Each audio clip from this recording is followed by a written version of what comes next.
అనేక సందర్భాల్లో మంత్రులు లేకుండా రివ్యూలు అయ్యేది. ఆర్థిక మంత్రిత్వ శాఖ సంబంధించిన ఆఫీసర్లతో మీటింగ్ అవుతుంది, ఆర్థిక మంత్రి ఉండడు. హెల్త్ మినిస్టర్ లేకుండానే హెల్త్ సంబంధించినటువంటి జరుగుతుంది. నేను ఒక్కనాడు కాదు, చివరికి ఎక్కడి దాకా వచ్చిందంటే ఆ మంత్రి గారు ఆ డిపార్ట్మెంట్కి ఎవరైనా ఉద్యోగులు వచ్చి, ఉద్యోగ సంఘాలు వచ్చి నాకు ఈ సమస్య ఉందని చెప్పుకుంటే అది పేపర్లో కనుక వస్తే ఎందుకు కలుస్తున్నాయని చెప్పి కూడా అడిగే పరిస్థితి వచ్చింది. నేను ఒకసారి ఆర్థిక మంత్రిని. తెలంగాణ ఉద్యమానికి ఊపిరి టీఎన్జిఓలు, తెలంగాణ ఉద్యమానికి ఊపిరి టీఎన్జిఓలు. ఆ టీఎన్జిఓలు 4 నెలల నుంచే కట్టలేదు ముఖ్యమంత్రి గారు, మేము మాకు పంచబడిపోతున్నాం, మేము మా ఉద్యోగం నిలదీస్తానని చెప్పి అడిగితే ఏం కావాలంటే ఒక్క దరఖాస్తు నీకు ఇచ్చి ఫోటో దిగిపోతామని చెప్పిండు. ఒక దరఖాస్తు ఇచ్చి ఫోటో దిగిపోతే అది పేపర్లు వచ్చింది. ఇస్తాడానే ఆయన దరఖాస్తు తీసుకోవాలని చెప్పి హేళన చేసిండు. అంతేకాదు, మేము నమ్ముకున్న నాడు ఇదేమి ఉద్యమాన్ని నమ్ముకున్నాం. మేము ఇందిరా పార్క్ దగ్గర ఎన్ని టెంట్లేసి ఉద్యమాలు చేస్తే అన్ని టెంట్ల కింద మాట్లాడింది నేను. చెంతలు కక్కుకుంటా ఆకలి అయినప్పటికి కూడా 3 గంటల దాకా 4 గంటల దాకా 30 టెంట్ల కింద 40 టెంట్ల కింద మేము మాట్లాడినాం. తెలంగాణ ఉద్యమాన్ని ఆకాశానంతా ఎత్తెత్తాలని, సమైక్య రాష్ట్ర పాలకుల మెడలు వంచాలని ఆనాడు అనేక సంఘాలు పెట్టించినాం. ఆంధ్ర సంఘాలను విడగొట్టి అనేక సంఘాలు పెట్టించినాం.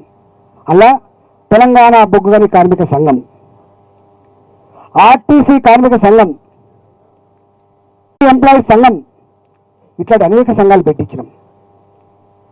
ఆనాడు బొగ్గని కార్మిక సంఘం పెట్టినాడు కొప్పుల ఈశ్వర్ గారు, నేను, వినోద్ కుమార్ గారు, ఎందుకంటే మాకు సంబంధం ఉంటుంది కాబట్టి పెట్టినాం. కానీ ఇవాళ ఆ బొగ్గుగని కార్మిక సంఘం, బొగ్గుగని కార్మికులతో సంబంధం ఉన్నటువంటి నాయకులు అక్కడ లీడర్ లేరు. ఇవాళ ఆ బొగ్గుగని కార్మిక సంఘాన్ని ఇవాళ నడుపుతున్న వ్యక్తి వారి కూతురు కల్వకుంట్ల కవితగా నడుపుతారు. ఇవాళ వారికి బొగ్గని కార్మికులతో సంబంధాలు ఉంటాయా? కనీసం అక్కడ నల్లాల ఓదులు గారు ఉన్నారు, మాజీ ఎమ్మెల్యే గారు, అక్కడ మంత్రి ఉన్నారు కొప్పుల ఈశ్వర్ గారు, లేదా ఇంకొక బొగ్గని కార్మికుల దగ్గర సంబంధాలు పెట్టుకోవాలి, కానీ లేరు. ఆనాడు ఆర్టీసీని కూడా హరీష్ రావు గారు మేము దాన్ని పెట్టించినాం. తెలంగాణ రానంత వరకు బస్సుపై తిరగదని మన నినాదం. తెలంగాణ ఎప్పటిదాకా రాదో అప్పటిదాకా బస్సుపై తిరగదని చెప్పి మన నినాదం. కానీ అలాంటి కార్మిక సంఘానికి ఇవాళ లీడర్ ఎవరు తెలుసా? కవిత గారిని పెట్టుకోవాలని చెప్పి ఒత్తిడి చేస్తారు. ఆనాడు ఆ సంఘాన్ని పుట్టించిన అశ్వత్థామరెడ్డిని మాత్రం నువ్వు రాజీనామా చేయకుండా ఈ సంఘం ఉండదని చెప్పి రాజీనామా చేయించిన. మళ్ళా ఎలక్ట్రిసిటీ సంఘం పెద్ద మీటింగ్ పెట్టింది ఎగ్జిబిషన్ గ్రౌండ్లో, ఒక 20-25 వేల మందితోటి పెద్ద మీటింగ్ పెట్టిన కేసీఆర్ గారిని పిలిచిండ్రు. అలాంటి ఎలక్ట్రిసిటీ సంఘం పుట్టించింది కొప్పుల ఈశ్వర్ గారు. కానీ దానికి నడపాలని చూస్తుంది మాత్రం కవిత గారు. అంటే ఈ తెలంగాణ గడ్డ మీద సంఘాలు ఉండొద్దని చెప్పి కోరిండు, సమ్మెలు ఉండొద్దని చెప్పి కోరిండు. ఒకవేళ ఉంటే కూడా నా కంట్రోల్లో ఉండాలని కోరుకున్నటువంటి ముఖ్యమంత్రి. నేను స్టేట్కి ఒక మాట అడుగుతున్నాను. ఆర్టీసీ కార్మిక సమ్మె చేసిండు 2 నెలల వరకు కూడా సమస్యను పరిష్కరించకుండా వాళ్ళు బిచ్చమెత్తుకొని కన్నీళ్లు పెట్టి అనేక మంది చచ్చిపోయింది. వాళ్ళు ఓ అయ్యా మమ్మల్ని ఆదుకో, మమ్మల్ని క్షమించమని చెప్పి కోరిండు. బ్రహ్మదేవుడు కూడా కాపాడలేదని చెప్పి స్టేట్మెంట్ ఇచ్చింది ముఖ్యమంత్రి గారు. తర్వాత మళ్ళీ సమస్య పరిష్కరించాడు. అంటే తెలంగాణ ఉద్యమం నడిచినాడు, ఆర్టీసీ కార్మికులు అవసరం పడ్డది మాకు. ఆ చైతన్యంతో ముందుకు పోయినాం మనం. కానీ ఇప్పుడు రాష్ట్రం వచ్చిన తర్వాత ఆర్టీసీ చైతన్యం అక్కర లేదు, వాళ్ళు ఉండొద్దని చెప్పి హుకుం జారీ చేస్తారు. ఇవాళ అట్లా టీఎన్జిఓ మొన్నటిదాకా మా పిఆర్సీ అని చెప్పి గొడవ చేసిండ్రు. చివరికి అది సమస్య పరిష్కరించిండ్రు. చివరికి అది సమస్య పరిష్కారమైంది. వాళ్ళ నాడు ఎంత భరోసా ఇచ్చిందో, ఎంత అండగా ఉన్నారో మాకు తెలుసు. అట్లా ఎలక్ట్రిసిటీ ఎంప్లాయీస్ కూడా అట్లనే ఇవాళ గ్రామాల్లో పనిచేసేటువంటి ఫీల్డ్ అసిస్టెంట్ కూడా ఇవాళ తీసివేయబడ్డారు. ఇట్లా చెప్పుడే పోతే అనేకం ఉన్నాయి. ఇవాళ అన్ని సంఘాలకు హక్కులు లేవు. చివరికి ఏ ఉద్యమ స్ఫూర్తితో అయితే తెలంగాణ సాధించుకున్నామో ఆ ఉద్యమ వేదిక ఇందిరా పార్క్. ఆ ఇందిరా పార్క్ దాని ధర్నా చౌకరు కూడా ఎత్తేసిన చరిత్ర ఇలా వీళ్ళది. ఇవన్నీ నేను అడగకూడదా?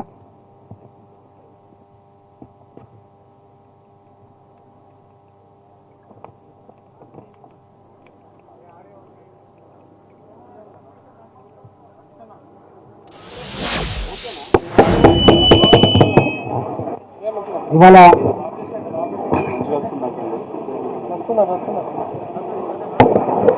నేను ఒకటే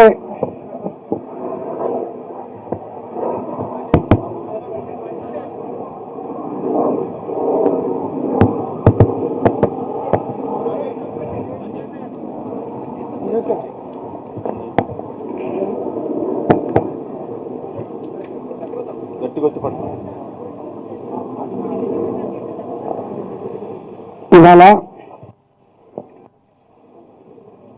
తెలంగాణ రాష్ట్రంలో సమ్మెలు చేస్తే సమస్యలు పరిష్కారం కావు, సంఘాలు అక్కర్లేదు. ఆనాడు సంఘాలు కావాలి, సమ్మెలు చేయాలి. ఇవాళకి ఇది ఆనాడు కూడా సమైక్య పాలకులు కనుక మనం ఇవాళ చేస్తున్న పని కనుక చేసి ఉంటే తెలంగాణ రాష్ట్రాన్ని సాధించుకుంటున్నామా? తెలంగాణ వచ్చేదా? ఒకసారి ఆలోచన చేయమని చెప్పి నేను కోరుతున్నా.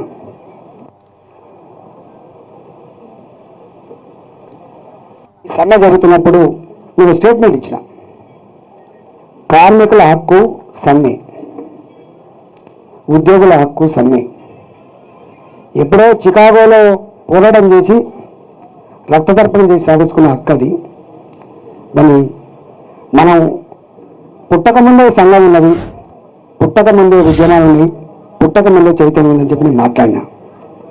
తప్పు పట్టొచ్చు కాక నేను మాట్లాడినా. సంఘాలు ఉంటాయి, చైతన్యం ఉంటుంది, చైతన్యం చంపబడితే ఉన్మాదం వస్తుందని చెప్పి నేను స్టేట్మెంట్ ఇచ్చిన మాట వాస్తవం. కానీ అది ప్రభుత్వానికి వ్యతిరేకం కాదు, అది న్యాయానికి అనుకూలం, ధర్మానికి అనుకూలం. అది అతను ఇవాళ మొన్న నా మీద ఏం మాట్లాడుతుందంటే సంక్షేమ పథకాలను వ్యతిరేకిస్తున్నాను. నేను ఎప్పుడు వ్యతిరేకించలేదు, నేను ఏ సంక్షేమ పథకాన్ని వ్యతిరేకించలేదు. నేను గొప్పగా చెప్పిన, అసెంబ్లీ వేదిక మీద చెప్పిన, ఇవాళ కౌన్సిల్లో చెప్పిన, ఇవాళ అక్కడక్కడ ఉపన్యాసాలు కూడా చెప్తున్నా. నేను ఎప్పుడు వ్యతిరేకించిన ఏం వ్యతిరేకించిన? మీరు రైతు బంధు ఇస్తున్నారు, సంతోషం. రైతు బంధును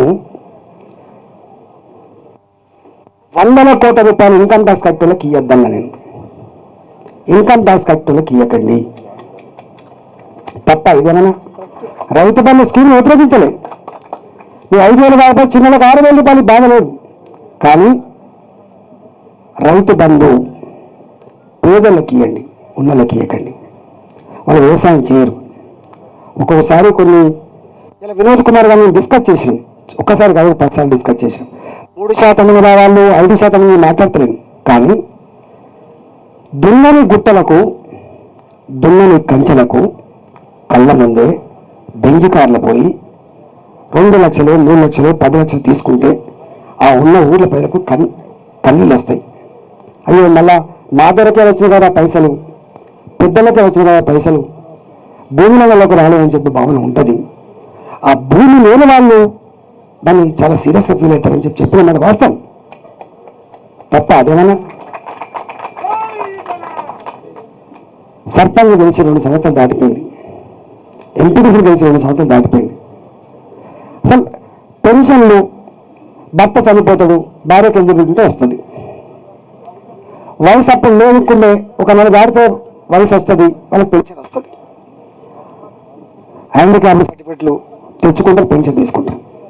కానీ 2 సంవత్సరాలుగా నేను కాన్ఫరెన్స్ తిరుగుతున్నా, 2 సంవత్సరాలుగా నా సర్పంచ్లు, నా ఎంపీటీసీలు అన్న ఈ పెన్షన్ లాకేసినట, ఈ పెన్షన్ తోటి మాకు తలకాయ నొప్పి అవుతుందని చెప్పి నాకు చందూరులో చెప్తే నేను చెప్పిన ముఖ్యమంత్రి గారు చెప్పి ఆ పెన్షన్ ఇప్పించే ప్రయత్నం చేస్తానని చెప్పారు. తప్ప అదేమన్నా రెండేళ్లుగా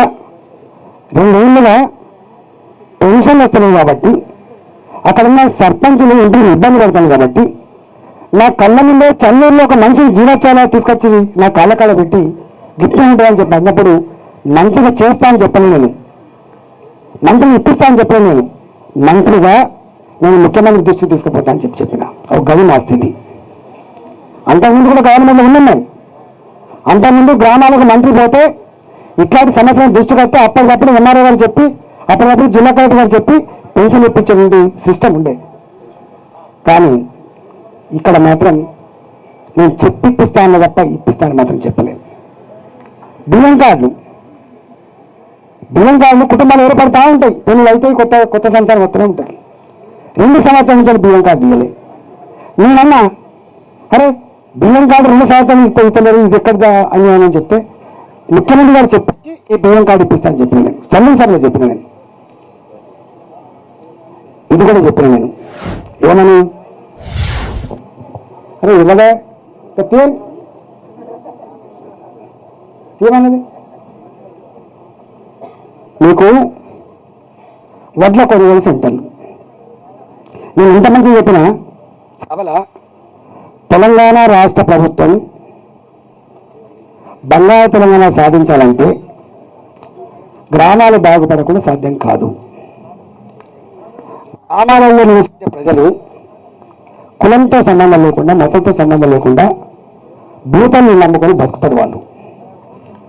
మనం రాష్ట్రం వచ్చిన తర్వాత ముఖ్యమంత్రి గారు అనేక సందర్భాల్లో చెప్పిండు, కరెంటు సమస్య పరిష్కారమైంది, నీళ్ళ సమస్య పరిష్కారమైంది, ఇక పరిష్కారం కావాల్సింది చిన్న ఉన్నాయని చెప్పిండు. నేనన్నా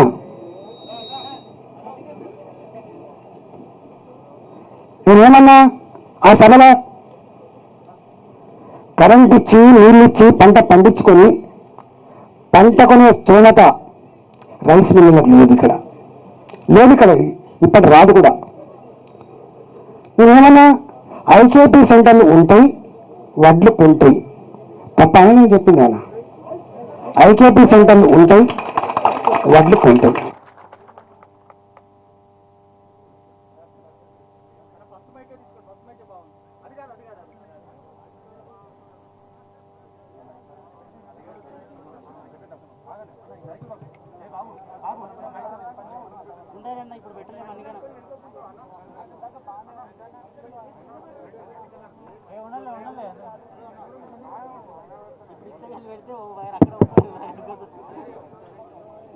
అట్లా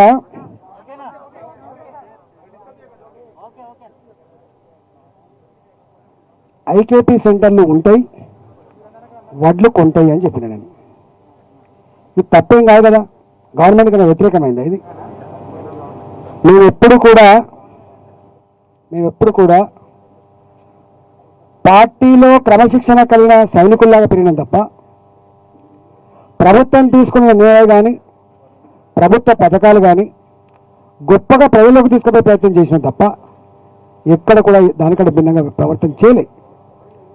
ఇవాళ మీరు మాత్రం ఇట్లాంటివన్నీ చేసి మీకు వాస్తవంగా తీసేయడానికి కారణం ఏంటంటే వీడు చాలా విషయాల మీద అడుగుతున్నాడు, మాట్లాడుతున్నాడు, వీడు కుక్కిన పేరు లెక్క ఉండలేడు వీడు. నేను రేషన్ గల్ల బిడ్డను కాబట్టే టీఆర్ఎస్ పార్టీలో చేరిన, రేషన్ గల్ల బిడ్డని కాబట్టే ఆనాడు ముఖ్యమంత్రి నన్ను ఎంత గెలి చేసినా ఎంత ఇబ్బంది పెట్టినా తట్టుకొని నిలబడ్డా. రేషన్ గల్ల బిడ్డను కాబట్టే, ధైర్యమైన బిడ్డను కాబట్టే నయం లాంటి సంపద అని చెప్పి ఎక్కి నిర్వహించిన సంపద బిడ్డ, కానీ తెలంగాణ జెండాను మాత్రం వదిలిపెట్టని చెప్పినాను.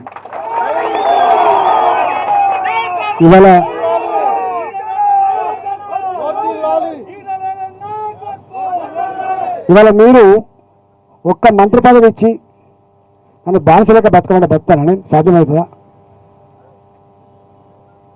ఒక్క మంత్రి పదవి ఇచ్చి కోపమైన నారాయణ కడి చేసినావు, రేషమైన నారాయణ కడి చేసినావు, 17,000 పద్ధతిలో మీరు చేసినారు. మేము ఎప్పుడు ఏదో మీకంటే ఉన్నతంగా అని చెప్పి ఎప్పుడు కోరలే. అది తప్పు ముచ్చట. ఎవరు కోరలే. నేను ఇచ్చిన స్టేట్మెంటు హరీష్ రావు గారు కూడా ఇచ్చిండు. నేను కేటీఆర్ గారి కింద కూడా పనిచేస్తా ఇచ్చింది హరీష్ రావు గారు. నేను కూడా ఇచ్చిన కేటీఆర్ గారు ముఖ్యమంత్రి తప్పేం లేదు, ఎందుకంటే వారసత్వం ఉంది కాబట్టి. కానీ ఇవాళ అడుగుతున్నాయి, ఇక అప్పుడంటేనేమో మీ పార్టీలో అన్న గారు చెప్పండి, ఇవాళ అడుగుతున్నాను. నీకు లల్లూ ప్రసాద్ యాదవ్ లెక్క కుటుంబం పెట్టిన పార్టీ కాదు, మాయావతి గారి లెక్క పెట్టిన పార్టీ కాదు, ఇది జయలలిత లెక్క పుట్టిన పార్టీ కాదు. తెలంగాణ ప్రజల కోసం మీరు ఆనాడు, నాకెవరు లేరు ఇక్కడ, నేను నా భార్య మాత్రమే ఉన్నారు, తెలంగాణ ఉద్యమాన్ని సాధించేంత వరకు నిద్రపోను, తప్పు చేస్తే రాళ్ళతో కొట్టండి అని చెప్పి మీరు నినాదం ఇచ్చిండు, మీరు నడిపిండు. నాలాంటి వాళ్ళు లక్షల మంది ఈ ఉద్యమాన్ని నడిపి కొన్ని వందల మంది బలిదానం చేస్తే ఈ రాష్ట్రం వచ్చింది. ఇవాళ వందల వేల మంది ఉద్యమకారులు కన్నీళ్ళు పెడుతున్నారు. అందరు వాళ్ళే బాహర్ వాళ్ళే అందరు. ఇంట్లోనేమో బయటికి వెళ్ళిపోయిండు, ఇంట్లోనేమో బయటికి వెళ్ళిపోతున్నారు. నీకు ఎవరు దిక్కులో ఉన్నాడు? నిన్ను మోసిన వాళ్ళు. నీకు దిక్కులో ఉన్నాడు కాపలా కాసిన వాళ్ళు. నీ మీద ఒక మాట మాట్లాడితే ఎవరా నా కొడుక అని చెప్పి కబడ్డా అన్నవాళ్ళు, వాళ్ళందరూ బయటికి పోయినరు. కానీ ఇవాళ నిన్ను చంపింది ఒక్కడే, నీ కుక్కను చంపింది అన్నాడు నీ పక్కకు వస్తున్నాడు. ఒక్కొక్క వ్యక్తి ఏం మాట్లాడిందో నేను మీకు చెప్పాల్సిన అక్కర్లేదు, అవన్నీ మీ అంతరాత్మ ఉన్నాయి. అందువల్ల ఇవాళ మీరు నాలాంటి వారి మీద నీచపు నికృష్టపు తప్పుడు రాతలతో కుట్రలతో కుతంత్రాలతో మీ భాషలో చెప్పాలంటే గజకన్న గోకన్న తక్కుటమార విద్యలతో నన్ను తెలంగాణ ప్రజల నుంచి వేరు చేసే ప్రయత్నం చేసినావు. కానీ నేను వేరు కాను. నేను తెలంగాణ ప్రజల పక్షాన్ని నిలబడ్డా. నేను ఉద్యమ బిడ్డగా నిలబడ్డా. నేను ఎట్టి పరిస్థితుల్లో కూడా ఇవాళ నా భార్య ప్రకటించింది, ఉన్న ఆస్తులైనా అమ్ముకో కానీ ఆత్మగౌరవ పోరాటాన్ని మాత్రం వదిలిపెట్టకని చెప్పిండు.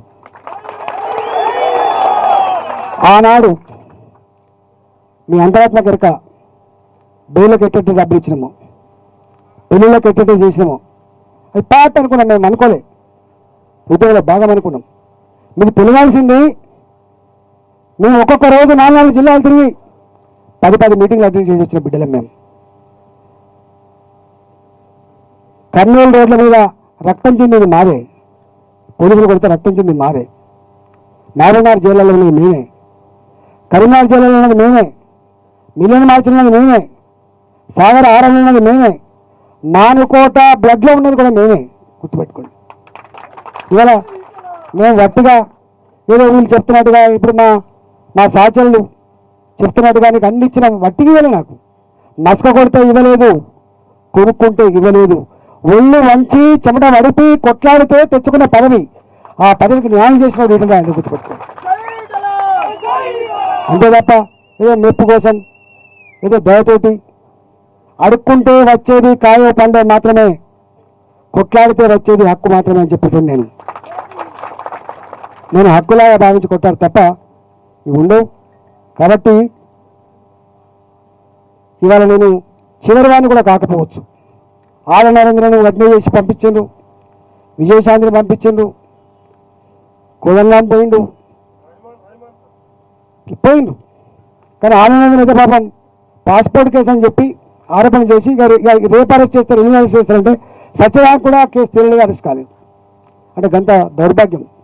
ఇవాళ నా మీద కూడా ఇట్లాంటివన్నీ 100% ధర్మం ఉంటుంది, న్యాయం ఉంటుంది, కోర్టు ఉంటాయి, చట్టాన్ని నమ్మటండి. మీకు చట్టమే నమ్మకం లేదు. వాళ్ళు అనుకుంటారు ఈ ఎమ్మెల్యేలు ఏంది, ఎంపీలు ఏంది, ఈ మంత్రులు ఏంది, చక్కగా నా ఒక్కరికే ఓటైతే నేనే పరిపాలిస్తాను అనుకుంటున్నాను. ఈ రాజ్యాంగం ఎవరు రాసిండు, ఈ రాజ్యాంగం ఎందుకు అనుకుంటారు. ఇందులో రాజ్యాంగం ఉంటుంది. కానీ మీకు తెలియాల్సింది, రాచరికం పద్ధతులలో మీరు రాలే. తాత రాజు, కొడుకు రాజు, మనమడు రాజు అట్లా రాలే. ఇదే అంబేద్కర్ గారి రాజ్యాంగం సాక్షిగా రాజ్యాంగబద్ధంగా ప్రజలు ఓట్లేస్తే ఎమ్మెల్యేలు అయితే ఎమ్మెల్యేల మద్దతు మీరు ముఖ్యమంత్రి అయిన విషయం మీరు మర్చిపోకండి. ఈ ఎమ్మెల్యేలు ఎందుకు, ఎంపీలు ఎందుకు, ఈ మంత్రులు ఎందుకు, ఈ కథ ఎందుకు? నేను అడుగుతున్నా, ఒక్క మంత్రి అయినా స్వేచ్ఛగా పనిచేసే కథ ఉందా? ఇవాళ అందరు నోరు మూసుకోవచ్చు, నేను కావట్లేదు, దేశమంతా అట్లా ఉండదు, నేను కావట్లేదు. కానీ ఏ దేశంలో ఏ ప్రభుత్వం కూడా గొప్పగా చర్చించకుండా, గౌరవించకుండా, అభిప్రాయాలు తీసుకోకుండా ఆ మంత్రిత్వ శాఖ నడపలేరు. ఇవన్నీ అడుగుతాను, ఏ ఆఫీసర్లైనా సంతోషంగా పోడు, రివ్యూలో పోతే బాగా పోతా అంటే బాగా వస్తాడు. అంటే వాళ్ళ అనుభవాలు పనికిరావు, డిపార్ట్మెంట్ యొక్క అవి ఉండవు, డిక్టేషన్ ఉంటే రాసుకొని రావాలి. నీ ఆయామంలో మంత్రులకు స్వేచ్ఛ లేదు, స్వతంత్రంగా పని చేసుకోలేరు, అధికారులకు స్వేచ్ఛ లేదు, స్వతంత్రంగా పని చేసుకోలేరు. ఇవాళ నేను ఇవన్నీ చెప్పుతున్నాయి తెలంగాణ ప్రజలారా, 100% సత్యాలు. నేను క్యాబినెట్లో ఉన్న సీక్రెట్ చెప్పట్లే, నేను ఇలా ప్రజాగర్భంలో ప్రజలకున్న అభిప్రాయాన్ని మాత్రం చెప్తున్నా. ఇవాళ మీరు అనుకుంటున్నారు ఇంకా ఏదో స్కీములతోటి సంక్షేమ పథకాల వెలుగులో ఇవన్నీ మరణ పడేస్తా అంటే కుదిరేది కాదు. ఆంధ్ర పాలకులు కూడా మాకు ఒక ఆఫర్ ఇచ్చిండ్రు, తెలంగాణకు అన్యాయం జరిగింది నిజమే, మేము ఒక 50,000 కోట్లు ఇస్తాం, మీరు తెలంగాణ ఉద్యమం విత్డ్రా చేసుకుంటా అని చెప్పి దేశీ దివాకర్ రెడ్డి గారు మా దగ్గరికి మంత్రాంగానికి వచ్చింది. మేమన్నాం, బ్రిటిష్ వాళ్ళు కూడా దేశానికి అభివృద్ధి చేసిందా, రైల్వే లైన్లు వేసిండు, పోస్ట్ ఆఫీసులు పెట్టిండు, డెవలప్ చేసిండు. కానీ భారత జాతి విముక్తి కోసం, భారతమాత విముక్తి కోసం కొన్ని వేలాది మంది త్యాగం చేసి దేశాన్ని సాధించుకొని స్వతంత్రంగా బతికే భాగ్యం కలిగింది. తెలంగాణ రాష్ట్రంలో కూడా ఆనాడు మనం అభివృద్ధి అనేది ఆత్మగౌరవాన్ని ప్రత్యామ్నాయం కాదు సుమా, తెలంగాణ ప్రజలు ఆత్మగౌరవం కోరుకుంటామని చెప్పి మేము తిరస్కరించినాం, మేము డబ్బులు అడగలే. ఇవాళ గట్ల ఆత్మగౌరవంతో తెచ్చుకున్న తెలంగాణ ఆత్మగౌరవంతో స్వతంత్రంగా బతకాలని చెప్పి కోరుకుంటాం మేము. ఆనాడు మీరు అన్న మాటలు చాలా ఉన్నాయి. వరారావు జైల్లో ఉంటే పోయింది, మీరు నక్సలైట్లు ఏజెండా మన ఏజెండా అని చెప్పినాం. కానీ వరారావు 80 సంవత్సరాల కాలంలో జైల్లో పెడితే మాత్రం మీరు కనీసం వారికి పనిచేసే ప్రయత్నం చేయలేక ముసలి ఎందుకు జైలు పెడతామని చెప్పి అడగలేదు. కేంద్రం పెట్టిందా, రాష్ట్రం పెట్టిందా అంటలేదు. కానీ ఆనాడు ఏం మాట్లాడినాం, మరి ఇవాళ ఏం మాట్లాడినాం? ఇవాళ స్వేచ్ఛగా స్వతంత్రంగా మీటింగ్ పెట్టుకునే ఆస్కారం లేదు. అధికార పార్టీ ప్రతిపక్ష పార్టీ ఇవాళ లేదు. మేము ఆనాడు వాళ్ళ కుమారుడు కూడా ఉన్నాడు, నేనున్నా, మంత్రులు ఉన్నారు. మేము కాంగ్రెస్ పార్టీ మంత్రి దగ్గర పోతుంటాం, మేము కాంగ్రెస్ పార్టీ మంత్రి దగ్గర పోయి మాకు ఈ రోడ్లు ఏం చెప్పి అడుగుతుంటుంది, ఈ ఇల్లు ఏం చెప్పి అడుగుతుంది. కానీ ఇవాళ ఒక ప్రతిపక్ష పార్టీ ఎమ్మెల్యేలు మీ దగ్గరికి వచ్చేటువంటి ఆస్కారం ఉందా? ప్రతిపక్ష పార్టీ ఎమ్మెల్యేలు ఒక మంత్రి దగ్గర వచ్చి నాకు ఆ పని చేసి పెట్టేటువంటి ఆస్కారం ఉందా? లేదు. ఇవాళ నేను నిన్న నా గోదాం కాల్ చేయించినాను. ఎప్పుడు తెచ్చుకున్నాను? నేను బొత్స సత్యనారాయణ గారు మంత్రిగా ఉన్నప్పుడు, రఘురాయుడు గారు మంత్రిగా ఉన్నప్పుడు బీఆర్ఎస్ కార్పొరేషన్కి చెప్పించి గోదాం తెచ్చుకున్నా. కానీ వాళ్ళని మూసేయించినావు. ఒక ఎమ్మెల్యే, ఒక దళిత ఎమ్మెల్యే మహబూబ్ నారాయణ ఎక్స్ఎమ్మెల్యే, ఎమ్మెల్యేగా ఉండి ఇప్పుడు ఎక్స్ఎమ్మెల్యే అయిండు. పాప ఆయన దళిత బిడ్డ, దళిత ఎమ్మెల్యేగా ఉండే నిమ్స్ హాస్పిటల్లో ఒక అవుట్సోర్సింగ్ ఏజెంట్ చెప్పి అన్నా నేను బతకలేకపోతున్నా, నా పిల్లల్ని సాయలేకపోతున్నా అని చెప్పి అడిగిండు ఆయన. పాపం దాని అంతనే ఇస్తుంది అని చెప్పిన నేను. ఆ మాజీ ఎమ్మెల్యేకు ఏమవుతుందన్నా నేను ఇస్తా అని చెప్పిన. గంటకు ఫోన్ వచ్చింది నాకు, నువ్వు పైన ఫోన్ చేసింది నీకు, ఆ ఫోన్లో నీకు మాట ఇచ్చినావు, అది చేయొద్దు అని. అయ్యా, 4 కోట్ల తెలంగాణ ప్రజలు, 119 మంది ఎమ్మెల్యేలు, 17 మంది మంత్రులు, ఈ 17 మంది మీద నీకు నమ్మకం లేకపోతే 4 కోట్ల ప్రజలను పాలించే అధికారం నీకు ఎక్కడిదని చెప్పి అడుగుతున్నాను. ఆనాడు ఒక అడ్వకేట్ జనరల్ ఇవ్వకపోతే మేము అడిగినాం. ఒక అడ్వకేట్ జనరల్కి తెలంగాణ బిడ్డ అర్హుడు కాదా? మేము ఈ పార్టీ ఆ పార్టీ అని చెప్తలేం, మేము ఈ కులం ఆ కులం అని చెప్తలేం. మేము ఒక అడ్వకేట్ జనరల్ పోస్ట్ చేయమని చెప్పి అడిగిన తెలంగాణకి. నమ్మకస్తులు కావాలని చెప్పిండు ఆయన, నమ్మకస్తులు కావాలని చెప్పిండు ఆయన ముఖ్యమంత్రి. తెలంగాణ అడ్వకేట్ల మీద నమ్మకం లేకపోతే తెలంగాణ ప్రజలు పాలించే అధికారం నీకు ఎక్కడిదని చెప్పి అడిగేది నేను. కానీ ఇవాళ అడుగుతున్నా నేను మిమ్మల్ని. ఆఫ్టర్ ఆల్ ఒక మాజీ ఎమ్మెల్యే కుటుంబాన్ని సాదుకోలేకపోతున్నా అని చెప్పి ఒక దళిత ఎమ్మెల్యే ఫోన్ చేసి చిన్న సాయం చేయమంటే చేయకపోతే అంటే వీళ్ళు మలమల మాడిపోవాలి, తినడానికి డబ్బులు ఉండద్దు, కుటుంబాన్ని పోషించడానికి డబ్బులు ఉండద్దు, ఓ బానిస లెక్క బతకాలి, నువ్వు మాత్రం గొప్పగా ఉండాలంటే కాంక్ష తప్ప ఇది ఇంకో ఉందా అండి? ఇంత దర్భంగా ఉంటుందా, దారుణంగా ఉంటుందా? ఇది ఒక చిన్న ఎగ్జాంపుల్. ఆ ఎమ్మెల్యే పేరు, ఆ మాజీ ఎమ్మెల్యే పేరు చెప్పాలని చెప్తా, ఎప్పుడు ఫోన్ చేసినా ఒక చెప్పాలని చెప్తా. ఇది ఇప్పుడు ఇక్కడ నడుస్తున్న కథ. ఆనాడు టీడీపీ ఎమ్మెల్యేలు కొనుక్కున్నావు, మెజార్టీ లేదు కాబట్టి కొనుక్కున్నావు కాపాడుకోవడానికి. ఇవాళ 90 మంది గెలిచి 88 మంది ప్లస్ 90 మంది గెలిచినాం. కాంగ్రెస్ పార్టీ ఎమ్మెల్యేలు కొనుక్కోవాల్సిన అక్కడ మనకు ఉందా? తెచ్చుకోవాల్సిన అక్కడ ఉందా మనకు? అంటే ఈ బ్యాలెన్స్ ఒక ఊర్లో తప్పకుండా 2 గ్రూపులు ఉంటాయి. గ్రూపులు లేని ఊర్లు ఉండవు, వర్గాలు లేని ఊర్లు ఉండవు, ఏకపక్షంగా ఉండవు. ఇవాళ అసెంబ్లీలో మాట్లాడాలి, ఎవరు మాట్లాడాలి? ప్రతిపక్షాలు మాట్లాడాలి. ఎవరి కోసం మాట్లాడాలి? ప్రజలకైనా అన్యాయం ఉంటే మాట్లాడాలి. ప్రతిపక్షాలు కూడా చేస్తున్నాం. అంటే అన్నీ నేనే ఇచ్చినోడిని, అన్నీ నేనే చేస్తున్నది, మీరు ఎందుకంటే అండిగా కథ. ప్రజాస్వామ్య స్ఫూర్తికి విరుద్ధం ఇది. ఇది ప్రజాస్వామ్య వ్యవస్థలకి గుడ్డలు పెట్టింది. ఇది మంచి సాంప్రదాయం కాదు. ఇది ఎస్, ప్రజా హృదయాన్ని తెలుసుకో. నేను ఒకసారి 2018లో 2018 ఎన్నికలు అయిపోయినాయి, ప్రెస్ మీట్ అయిపోయింది. గిట్టే ప్రెస్ వాళ్ళందరూ కలిసి ఒక మాట అడిగారు, అయ్యా మేము ఊహించలేదు ఇన్ని సీట్లు వస్తాయని, మీరు గొప్ప గెలుచుకున్నారు, మేము ఓడిపోయినాం, మీరు గెలిచిండ్రు. అడిగి మీ ఎమ్మెల్యేలలో మీ మధ్యలో గుసగుస నడుస్తుంది. ఆ గుసగుస ఏంటంటే అంతరంగ, అంటే లోపల ప్రజాస్వామ్యం ఉండాట కదా, మీరు కేర్ చేయరట కదా అని చెప్పి అడిగాను. వారన్న మాట ఏం దొరికినా, ఇదే ప్రెస్ సాక్షి, వీళ్ళందరూ ఉన్నారు. ఒకవేళ స్వేచ్ఛ కనుక ఇస్తే ఏకాన కొత్తలో కోటి చరస్తలు అమ్మకస్తా అని చెప్పిండు. అంటే మంత్రులకు ఎమ్మెల్యే స్వేచ్ఛ ఇస్తే, పార్టీ నాయకులకు స్వేచ్ఛ ఇస్తే కోటి చరస్తలో కేసీఆర్ గారిని అమ్మకత్తరాట. అమ్మకత్తరా? ఇంత అన్యాయం ఉంటుందా? మొన్న ఒక పార్టీ మీటింగ్ అయింది. పార్టీ పెట్టడం పాండవ పెట్టినంత తేలిక కాదు. అదంతా నడిచింది. ఒక మాట అనేవారు, నేను నీ అంత అంటే ఎస్ నేను నీ అంతనే అంటాడు ఆయన. ప్రజాస్వామ్యం నీ అంత చోటు ఉంటాయనే, ప్రజాస్వామ్యం నీ అంత చోటు ఉంటుందా అన్నాడు ఆయన. వీళ్ళందరూ తెలుసు, ఇట్లాంటి అనేకం ఉన్నాయి. నేను ఒకటే, ఆనాడు జెండాలను పక్కకు పెట్టండి, పార్టీలను పక్కకు పెట్టండి, తెలంగాణ తన విముక్తి కోసం మీరు కలిసిరని చెప్పి అంటే అందరూ కలిసి వచ్చిండు. ఆర్ఎస్ఎస్ టు ఆర్ఎస్ వరకు కలిసి వచ్చింది. ఆర్ఎస్ఎస్ ఉద్యమం చేసింది, ఆర్ఎస్ కూడా ఉద్యమం చేసింది. ఆనాడు మీరు ఇచ్చిన నినాదం, బొంత పొరుగునైనా ముద్దు పెట్టుకుంటా, గొంగలి పొరుగునైనా ముద్దు పెట్టుకుంటా, కుష్టి రోగునైనా కవలించుకుంటా.